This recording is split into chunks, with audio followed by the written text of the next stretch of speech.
Do you ever feel overwhelmed by the ever-changing world of technology? Tech It Out can help make some sense of it all.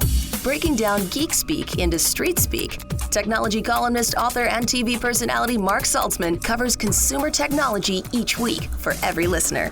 Mark tackles the latest news, reviews, and how-tos to help you understand what's hot, what's not, and why.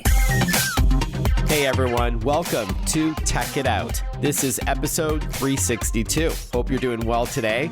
I took last week off as I was in Greece celebrating my wife's big birthday, our first time in such a beautiful country. Wow. And so last week's Tech It Out was one of those encore presentation shows, a best of or what have you. I picked one of my favorite episodes from a few months back and we replayed it. Only one complaint from a listener who wanted a fresh show. The good news is there are hundreds and hundreds of Tech It Out episodes online in podcast form, and I'm sure you haven't heard every one. And so just search for Tech It Out at your favorite podcast platform like Spotify or Apple, Amazon, Audible, iHeartRadio, and so on and so forth, and you can listen to a previous episode. All right, so on to today's brand new show. I did miss the Apple event in Cupertino last week because I was in Europe, but the company did send me 4 different iPhone 16s to play around with. Only got them today, so expect my impressions next weekend. Cool? As for today's show, we're going to kick things off with a company called Too Good To Go, which lets you buy discounted groceries and other food before it's thrown out. And speaking of food, also on the show today, Karrot is waiting in the wings. That's Karrot with a K, which has nothing to do with food actually, but a popular platform for buying and selling things online with others near you. So it's kind of like a online classified site, but you do meet up in person. So you can turn that stuff you have in the garage or in a closet that you haven't looked at in years for some, tax-free cash. Also on the show today, Cadillac joins us to tell us all about a sleek new concept vehicle that was just unveiled called Opulent Velocity. It fuses technology with design and performance. And so a very packed Tech It Out for you today, powered by Intel Core Ultra PCs, which I'll tell you more about shortly. But let's officially kick off our new show with our first interview. In case you haven't heard of or used Too Good To Go, it's an app that connects customers with restaurants and stores that have a surplus of unsold food. So it's a win-win, if you will. Consumers can get food for their family at a reduced price, while stores and restaurants can still monetize unsold food, even at a discount, instead of tossing it out. Joining us to tell us all about it is Sarah Soteroff, Head of Public Relations for Too Good To Go North America. Hi, Sarah. Thanks for your time today. Thank you so much for having me. So off the top, I explained very briefly what Too Good To Go is, but I'm sure you can do a much better job. So for those who haven't yet heard of the app or have used it, what is Too Good To Go? Well, you did a great job. Thank you so much. For more specificity, what we really are is the company behind an app. So what we do is connect businesses who sell food and have surplus food at multiple times throughout the day directly to consumers to purchase that food at a pretty steep discount. The goal is ultimately to reduce the impact of food waste on the environment. Food waste accounts for about 10% of all greenhouse gas emissions. And globally, we waste around 40% of the food that we produce, which is edible food, perfectly safe to eat. So our goal is to help get the people who have that food, restaurants, businesses, stores, bodegas, anything else that sells food, directly into the hands of that food. And the mechanism we use is our app-based platform, which is a location-based service, but we are operational in about 17 countries across the world, including the US and Canada. Awesome. Yeah, I know you started in Europe, if I'm not mistaken, and then came to North America 2 years ago. I'll ask you how it works exactly in a moment, step by step, for those listening who would love to take advantage of Too Good To Go. But it is true that, especially with groceries, there are still really high prices today for food, right? It is impacting families, you found? Absolutely. So we were actually founded in 2016. So prior to the pandemic, prior to when we saw grocery prices increasing everywhere. And even at that time, people were looking for solutions to lower what are essentially items that you can't go without. So even at that time across Europe, where we do see even lower costs than we see in North America, the impetus for a lot of customers to use the app is the financial one. Ultimately, we do think that there's a huge benefit. We know there's a huge benefit to reducing food waste on the environment. But if your motivation for using the app is because you're looking for lower cost food that is still perfectly safe to eat, and perfectly delicious just didn't sell for regular price, then that's a fantastic instigator for you to start to learn more about food waste as well. And then for business owners, we know that food waste is such a big issue for them. They can tell us down to the dollar amount how much they're wasting, because that's resources that they have purchased. It's time and effort and energy they put into the work, and they don't get to reap the benefits of it, especially because there's already such a tight margin in a lot of the restaurant and food selling business environments across the world. What we're trying to do is really make sure that there is that surplus, it doesn't go into a landfill, but that in doing that, you're also learning more about the food value chain and where we're seeing that waste. We're specifically talking about the retail level right now, but there's a ton of waste that happens obviously at the household level and manufacturing. So there's still a ton of work to be done. We are chatting with Sarah Soteroff, head of PR public relations for Too Good To Go North America. This is an app that is a win-win for consumers as well as stores and restaurants to sell unsold food and for consumers to purchase it. Can you walk us through how Too Good To Go works? So it's an app. It's likely to be available for both iPhone and Android. So you download that. I'm assuming you sign up, and then what? So yeah, you go to the Google Play or Apple App Store and you put in the words Too Good To Go. It'll pop right up. It's a little green icon. It will ask you for your location. And the reason for that is we are a location-based service. So you're only going to see food that's in your area available for purchase in the 24-hour window in which you're looking. And you'll see a map, and what you look at on that map are the little icons. Those icons represent stores who have surplus food available for purchase and for you to reserve. When you click on that icon, the store profile will come up. It will tell you the name of the store. It will tell you the type of food that they have. So there are different categories ranging from baked goods to prepared foods to specialty items. There's a category called surprise bag. And you're going to see the total original value. So what you would have paid for at full retail price. And then you're going to see the discounted amount, which is typically around 1/3 off. And all you pay is that discounted amount. It is in bold, so it's very clear. You'll also see a description of the type of food that you can expect in your bag. So for a bakery, for example, it might say, this store is going to have surplus baked good items that were made fresh that day and didn't get sold. Or you might see a grocery bag that says that it has maybe a sampling of produce and then some shelf items, some pantry items, maybe something from the hot bar. You might also see different categories per store. So for a grocery store, for example, they might have prepared foods and baked good items. Some of them have something from the deli market and then also something from the pantry staples. So there's a lot of different options in there. Play around with it. You'll get to see what ones have more descriptions than others. And the proprietary feature that we have is called the surprise bag. So what you're going to see in your app window is the amount of food that you will be getting in a value, but you're not going to know the actual breakdown of those items in your bag.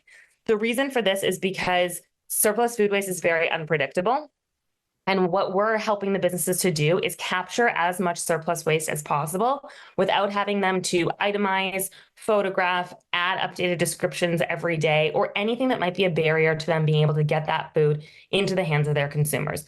Though you can typically kind of figure out what's going to be in that bag based on what the store sells. But again, reducing those barriers of entry means you're going to get more businesses to sign up because they may say, I don't have the bandwidth to fill out all these forms and all that. I might as well just throw out the food or donate it to somewhere, which is also not a bad idea, of course. But I know a lot of businesses, especially today, would like to monetize their unsold food for sure. Is this available in all states and provinces or select cities only? In the US, we cover about half the population right now. We just launched with Whole Foods markets across the country. So we have a little bit bigger of a footprint from a national perspective, but we are still in the launch phase. But stay tuned. We're launching about a new state every 6 weeks or so. So we will be live everywhere soon. Yeah, congrats. Thank you so much. We are available everywhere in Canada. We are now coast to coast, except for in PEI. You're going to see more volume and more availability in higher density cities, which is just natural based on where there are more stores and more food selling businesses. But we are available everywhere. We are working and we are calling on any food selling business across the country in Canada. If we haven't reached out to you, it's not too late. You can join the app. You can just go to our website, fill out your info, and someone will reach out to you. And then finally, just out of curiosity, how does Too Good To Go make money? And we are a for-profit company, so we take a flat fee off of every transaction. That flat fee does not change based on the value of the bag. In the US, it's $1.79. In Canada, it's $1.99. And then everything else goes directly to the store owner. There's no subscription cost for the user to use the product. You only pay for what you're purchasing in-app. So to be clear then, Sarah, the consumer who's purchasing the food at a discounted rate does not pay Too Good To Go. It's the store or restaurant that's liquidating their, I guess close to be expired food. They would pay that small fee to Too Good To Go for your platform. Exactly. And we can work with them too, based on the volume of surplus that they have.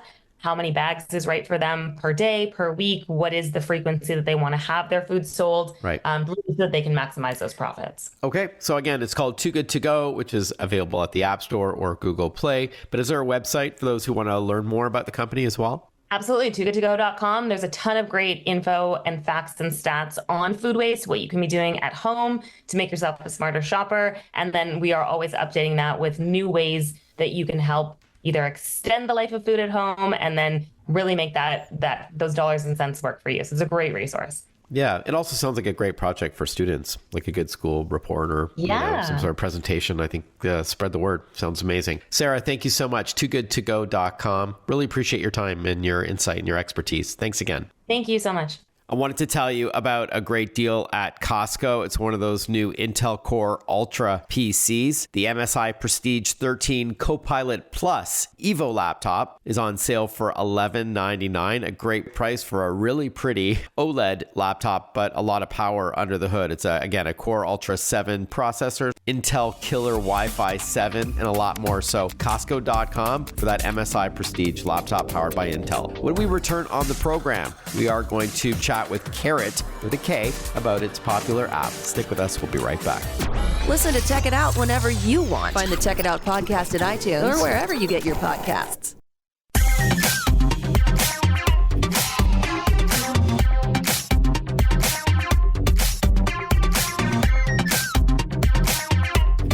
Welcome back to Tech It Out. We have so much stuff in our homes, right? Things you don't look at for years in your closet or cupboards, gifts you never open, maybe, or kids' toys and games that they've outgrown. Well, why not turn that stash into cash? Not only are you decluttering, but you're making money in the process.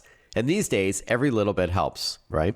Joining me on the line to chat about Karrot, that's Karrot with a K, is Robert Kim, CEO of Karrot North America. Good to chat with you, Robert. Good to be here, Mark.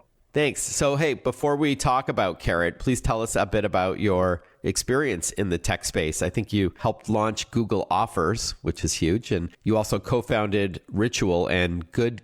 Is that right? Yeah. So my journey started when Google acquired my startup in the music space, and I got to spend time in Silicon Valley and learn how to use tech to connect people in everyday activities through building products like Google Offers, which connected local businesses to customers, Google Shopping Express, which delivered everyday items within hours, as well as Google Maps and Wallet. And that led to creating Ritual, where we help local cafes and restaurants across the globe provide elevated experience to their regulars.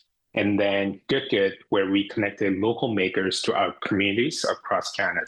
All right, so I sense a theme here, and congrats, by the way. So Google Offers, Ritual, Good. These platforms seem to be focused on community. And with that in mind, tell us about Karrot. Yeah, definitely. You're right. The common thread has been using tech to connect communities by improving upon what we already do every day. And with Karrot, we're building a neighborhood marketplace that puts community first. And this allows us to build a platform that's trusted, easy to use, and friendly. And with over 1 million users joining us in past few years, the communities have shown that there's a real need and demand for such experience. All right, so it's an online classified site like a Craigslist or a Kijiji, which is still popular in Canada, or bigger today probably, Facebook Marketplace. But what would separate Karrot from those platforms? Yeah, if you look at the App Store, the primary difference is pretty obvious. So Karrot is ranked in top 10 within the social category, while Nextdoor is listed in news, and some of the other players are listed in commerce. So this immediately shows our focus and the difference in focus, where ours is around fostering secondhand interactions within the social fabric of neighborhood communities. And this foundation allows us to build a trusted marketplace that's also easy to use because you're interacting with people within your own community. And it's not uncommon in Karrot to sell your items and have them get picked up within a few hours because everyone's so close by. So with that in mind then, Robert, it sounds like, yeah, it is closer to like a next door platform, which fuses community with part of what they do is the marketplace, not everything. So Karrot maybe leans a little bit more towards the marketplace, but still leveraging your neighborhood? Definitely. So for us, our initial network that we create is for the purpose of secondhand marketplace, which allows us to optimize all the experiences like verification as well as scores that's really geared towards the marketplace experience versus some of the other players like Nextdoor. Their primary goal is information. And then some of the other pieces like marketplace is a bolt-on. So the focus is very different. And that allows us to optimize the experience for secondhand trading within the neighborhoods. Okay, got it. Can you please then walk us through how this works? So Robert, let's say I have some things to sell. I found an iPhone that's 4 years old and maybe some kids' clothes. The clothes I want to donate to a family that can use it. The iPhone I want to make some cash on. So how does it work as a seller? All you have to do to sell your items on Karrot is to take photos of the item, and our AI-powered posting will auto-generate the title, description, and soon suggest the ideal price based on broad market data for the secondhand products. Oh, cool. And this is all done within 5 seconds per post. So it removes the need for you to manually research and craft a post, figure out what is the ideal price and such. It would work great for your 4-year-old iPhone because it's a well-known product, but not only that, for your stash of kids' clothes, you can go through them literally under minutes to get, post 10, 15, 20 of them. And then you'll be able to ensure that the posting is posted with good description, good price, so that it moves quickly. Oh, great. I'm sure it will take a bit of tweaking after the AI does its thing, because a 4-year-old iPhone may look like a 5-year-old iPhone because it doesn't change much year after year. So obviously you need to vet the, you need to review what the AI comes up with, but that's certainly handy. And I would say a key differentiator with some of the other online classified sites. We're going to continue chatting with Robert Kim from Karrot. That's Karrot with a K when we return shortly on Tech It Out. I know there are other popular platforms, so I'm going to ask him about some of the key differentiators between Karrot and the likes of, Facebook Marketplace is probably one of the biggest today. Craigslist is the OG, right? Kijiji in Canada is pretty popular. Not really anywhere else. It was owned by eBay at some point. Maybe it still is. eBay, of course, the difference there is that you have to ship out the product with eBay, whereas online classified sites like Karrot, you're meeting up in person, as Robert explained. On that note, I'll also ask him to provide some tips to remaining safe when you're transacting in person. You don't want to put yourself at risk, of course. So no doubt he's got some advice there across the board, whether it's for Karrot or other apps and websites like this, where you negotiate online, but then meet up in person. Something I know many of our listeners have done, but I'm going to tap Robert for some advice there as well. Hey, you are listening to Tech It Out on the Radio America Network. Also this hour, don't forget, we're going to chat with Cadillac about a new concept vehicle. It's called Opulent Velocity. Sounds fancy. But we're going to continue with Karrot first after this short break. Stick with us. We'll be right back. Want to follow Mark? Google him. Mark with a C and Saltzman with a Z.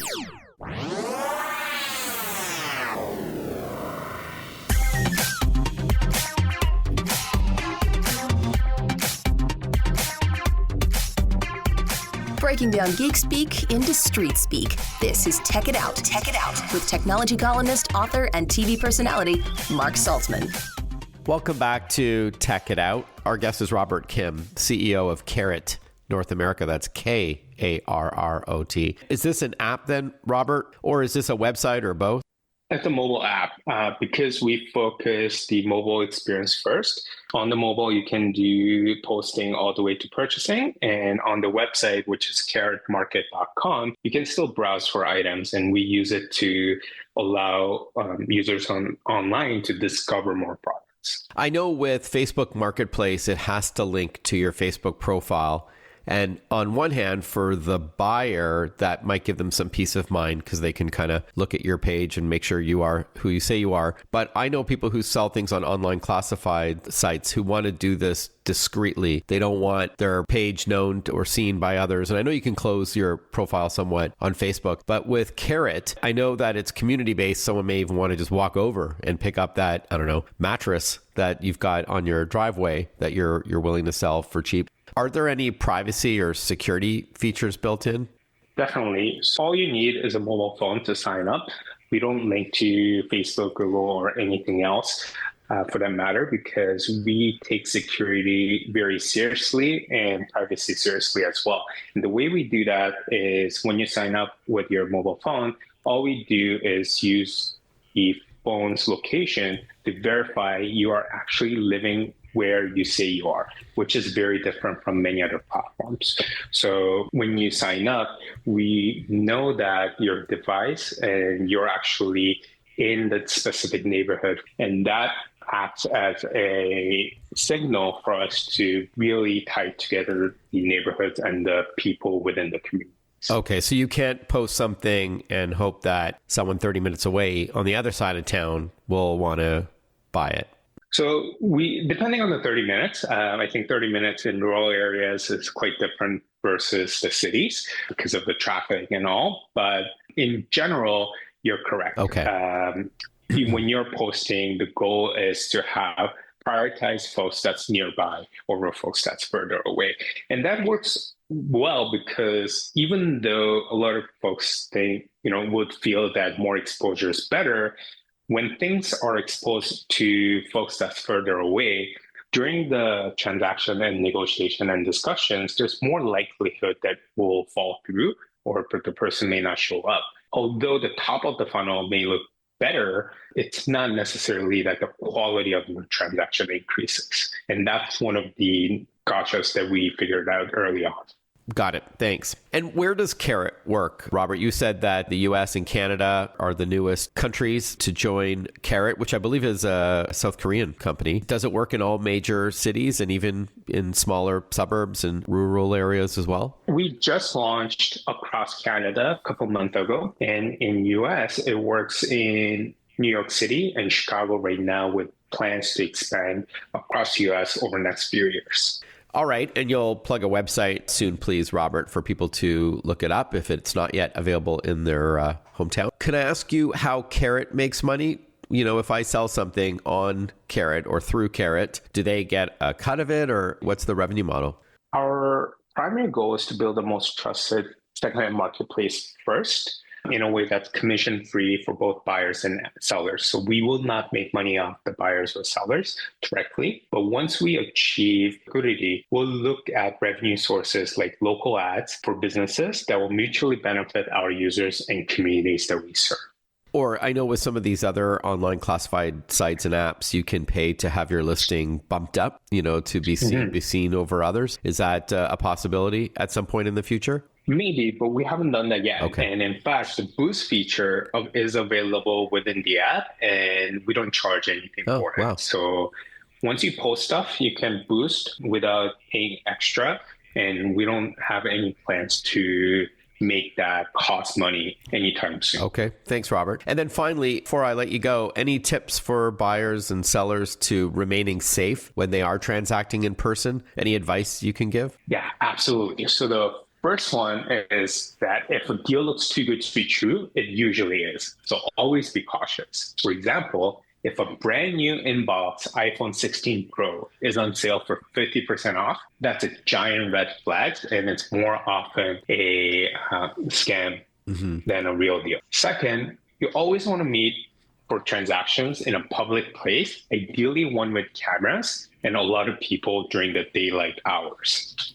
This ensures that there's less likelihood of something bad happening because there are people and more eyes around. Right. And lastly, I would say enjoy the interaction. Most people are nice. And on Karrot, we often hear about cases where buyers and sellers exchange handwritten thank you notes as well. So nice. On one side, it could be scary, but on the other side, more often so, It is a very organic, very warm human interaction. And it's a win-win, right? People are getting rid of their stuff and making money, and buyers are getting things at a discount instead of paying at retail. For sure. Yeah. And then the best place to learn more, I know it's an app, so I'm assuming both the App Store for iPhone and Google Play for Android devices, and the website to learn more? It's karrotmarket.com with a K. All right, Karrot with a K, market.com. Thank you so much, Robert. I really appreciate your time. It sounds great. I'm going to check it out. Thank you again. Thank you, Mark. I should say I'm going to tech it out, not check it out. Duh. It's all about branding. Come on, Mark, wake up. I know you're jet lagged, but you got to deliver. All right. Hey, we cover cybersecurity a lot on this program and how you can best protect yourself in the digital age, even if you're not super tech savvy. One part of the solution is securely shopping online. And so I'm thrilled about my partnership with Visa on Tech It Out, as they've made some significant investments in fraud prevention over the past 5 years, as much as $10 billion. Yes, that's billion with a B, to support Visa's brand promise to protect the financial information of individuals and businesses. Zero liability means peace of mind when you shop online using your Visa card. There can be no half measures when it comes to cybersecurity, which is why the company takes an aggressive and multi-layered approach to combating the rising threat of malicious software and other threats by well-funded and global criminal enterprises. Read more about Visa and how securing the world's payments is priority one at visa.com/security. That's visa.com/security.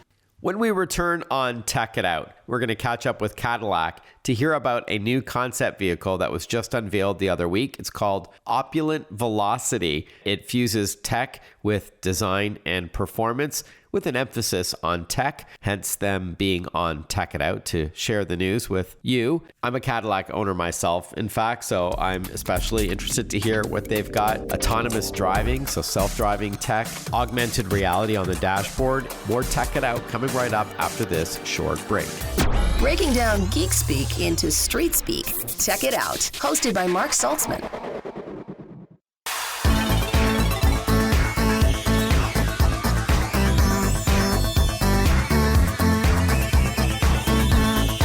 You're listening to Tech It Out. I love covering the latest in automotive technology. And if you've been following the news out of Cadillac lately, there's a lot to be excited about, especially if you're a techie like me. Plus, I'm a Cadillac owner, and so it's great to get a taste of what's coming next. And now you will too, as we're joined by Bryan Nesbitt, Executive Director of Global Cadillac Design, to tell us all about the recently unveiled Opulent Velocity concept vehicle. Welcome to the show, Bryan. Good to chat with you. Hi, Mark. Glad to be here. Thank you. Awesome. Along with performance, other key pillars, I would argue, in the Cadillac family across all vehicles would be design and technology. With that in mind, please tell us about the new Opulent Velocity concept vehicle. Absolutely. No, I appreciate that.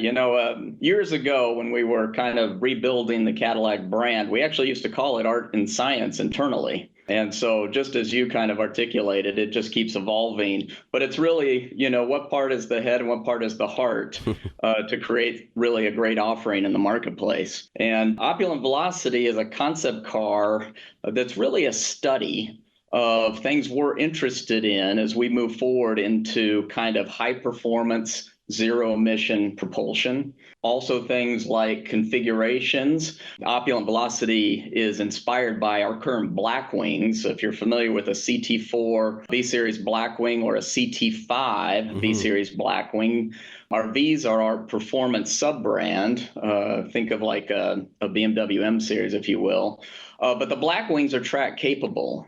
And the CT5 Blackwing comes with a large 6.2 liter V8 supercharged, pushes almost 700 horsepower. So that's what is today's marketplace. And you can go out and buy that vehicle today. It's a great performer, but it's a sedan. So it's still a great daily driver that I can take to the track on the weekends and perform extremely well. But I can still use it for kind of my practical needs. And that's what we think is a really unique offering. And so the Opulent Velocity builds on that type of configuration. It's a 2+2 electrified, high performance, low vehicle that kind of sits within that kind of Blackwing family. But it's definitely a nod to things we're interested in kind of looking at in the future, how we think zero emission performance can evolve. And a piece of that is also kind of the overall identity as well.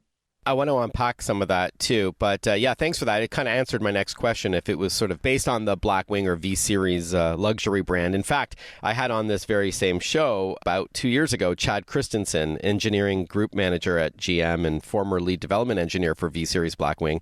So we got the skinny on that back before it came out. Oh, fantastic. Because it's a tech show, Bryan, can we chat a bit more about what's under the hood of Opulent Velocity? I know that it is an EV, an electric vehicle, but it's also an AV, right? An autonomous vehicle. It's got some of the Super Cruise technology built in. Absolutely. And Mark, Super Cruise is our augmented driving system that's throughout the Cadillac showroom. I personally commute about 25 miles one way that is freeway, and I can use Super Cruise in that. So I'm doing about 50 miles a day on a regular basis. Super Cruise is a great technology, and it'll continue to improve year over year as the subsystems continue to improve. And what's nice is in the mornings, you can just kind of like you're waking up, you're drinking your coffee, maybe you're listening to a podcast, and you can kind of warm up on your way in. And at the end of the day, you're a little fatigued, and it really helps mitigate a lot of that on the way home. And you can just lock it into Super Cruise, and it really, really takes off that cognitive load. So this is about kind of where is that going as we think about the tech today and where it can evolve to. And we think about true hands-free driving, which is a big, big objective of ours.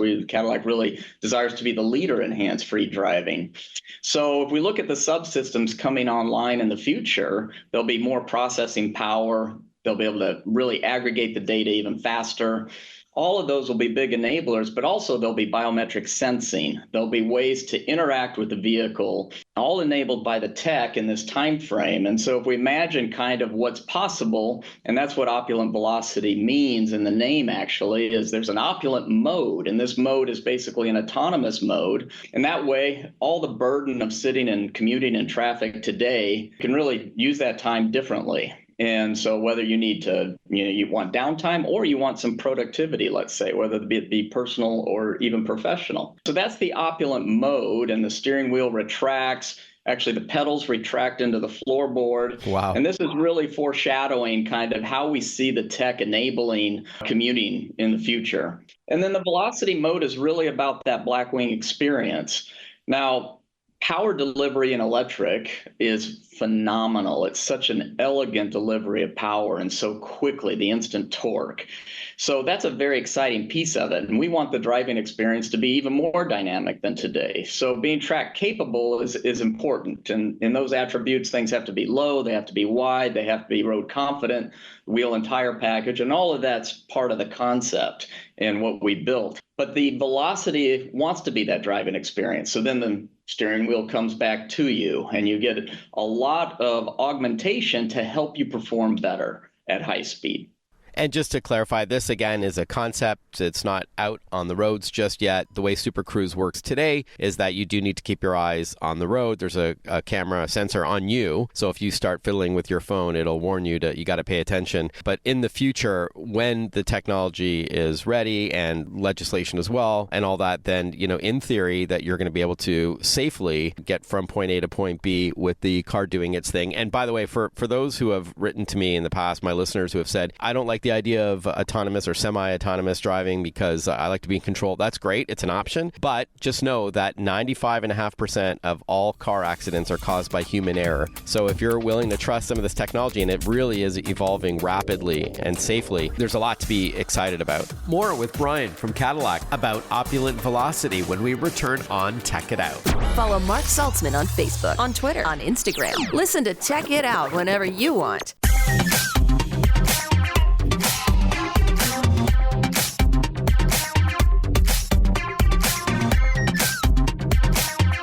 We are chatting with Bryan Nesbitt. He's head of Global Cadillac Design. We're learning all about the recently unveiled Opulent Velocity concept vehicle, which, again, I'll press Bryan to find out when it's going to be available. But we're learning about the tech under the hood. And also, you talked about augmented driving with Super Cruise, but can you also tell us a bit about the augmented reality heads-up display, the HUD, that the driver may see on the windshield? Absolutely. So, if we think about things we can do today, boy, wouldn't it be great if I could just get some other things done on my list while I'm in my commute? Maybe I could do this podcast while the car's in motion. Maybe I can, book my Expedia trip. Maybe I can cross shop and look at how much is the Airbnb versus booking.com versus Expedia, all in motion. What are kind of the information I need at hand to do that? And so when the car is in motion, we think about, okay, how can we create the right types of information and data at the right time on demand? And what's the best way to visualize that when the car is moving versus when it's static? And for us, it's all about when the car is moving. So we want to think about what kind of tech allows you to kind of, if anyone's familiar with kind of heads-up display today, it's usually right in front of your steering wheel up on the dashboard, and it's projecting onto the windscreen, and you can see some data. I have that with my Cadillac, yeah. Yeah. Either the track information for the song or podcast I'm listening to, it could show me speed limits and other data that you can toggle between. Precisely. And the fact that, you can just within a couple of degrees see that information versus looking up at the road, it can be a very good solution at speed. How else can that go? Now, there's a lot of new tech coming online with AR HUD and different types of heads-up display that can be larger projections. They can really take a lot more data. And so if we think about, well, if I don't need a lot of driving information because I'm augmented, then what else can I use it for? At the same time, if I could get really something quite large on the screen and I'm not having to, again, pay attention to too much to the route because now it's truly automated, then I really need kind of more space to kind of see different types of activities so I can kind of get things done or even relax or maybe watch something from an entertainment standpoint. It also works with the driving side if we think about the velocity mode, where then I can have multi-sensory inputs as far as how I'm going into the line of a curve, how I'm pulling out of that curve. Is it good? Is it not? And really the tech and the algorithms can teach me to be a better driver at speed around the track in this kind of Blackwing velocity mode so that I can get better numbers as I do those loops. And so the idea that we can use it kind of for kind of both aspects becomes really ideal and really exciting in our minds about really enabling kind of, and we call it really internally, we call it life enabled, is kind of how can we get more back out of that augmentation? Awesome. And I do encourage our listeners to look for a video online for Opulent Velocity, maybe go to YouTube, because I also love that 3D lit grille with the illuminated Cadillac badge in the front, like the Lyric EV has. It's absolutely gorgeous. But we're running out of time a little, so I know that it is a concept car and thus no launch date. But will this in fact be a car that we'll see on the road one day, or is this, again, just showing what's possible with Cadillac? Well, for me, Mark, I certainly would love to make it. Absolutely. But like many concepts, it's about working out. It's really what we call a proof of concept. Where we're really working out different solution sets and how to integrate the hardware and software systems. And really for us at Cadillac, the most artful way possible. We really want to integrate innovation that is so artful that it's really hard to tell where it stops and where it starts, where it begins and ends. So that in the end, you're just recognizing that it's a great, beautiful piece of art that's in motion, and it's also a fantastic experience. Yeah, and having you as the head of global Cadillac design, I didn't ask you even about the luxury part of this vehicle. So there's so much more to get to. So I do encourage our listeners, or tech it out, as we say on this show. Where could we learn more? Is there a dedicated website to this concept vehicle? Absolutely. At Cadillac.com, there's a whole kind of concept space. We call it the art of travel. And you can just kind of find the link through there at Cadillac.com, and it'll take you through a lot of the things we've been working on, including Opulent Velocity. Awesome, Bryan. Thank you so much for your time. Really appreciate it. Very exciting. You bet. Thanks, Mark. Had fun. And hey, I talked earlier about a new Intel-powered PC at Costco. Got another one for you. The MSI Summit 13 Copilot Plus Evo 13.3-inch touchscreen laptop, $1,299 with the new Intel Core Ultra 7 processor. So a ton of power under the hood. It's AI ready for those amazing tasks like summarizing meetings and generating photos, detecting deep fakes, and so much more. You want that power with the Copilot Plus and the Intel Core Ultra V-Series or 2nd Gen Ultra Core processors. Amazing stuff. Costco.com has more. Thank you for tuning in to Tech It Out, everyone. Hope you enjoyed listening to the show as much as I did hosting and producing it. And I look forward to catching up with you next week again for another new episode of Tech It Out. Bye-bye for now. Ciao.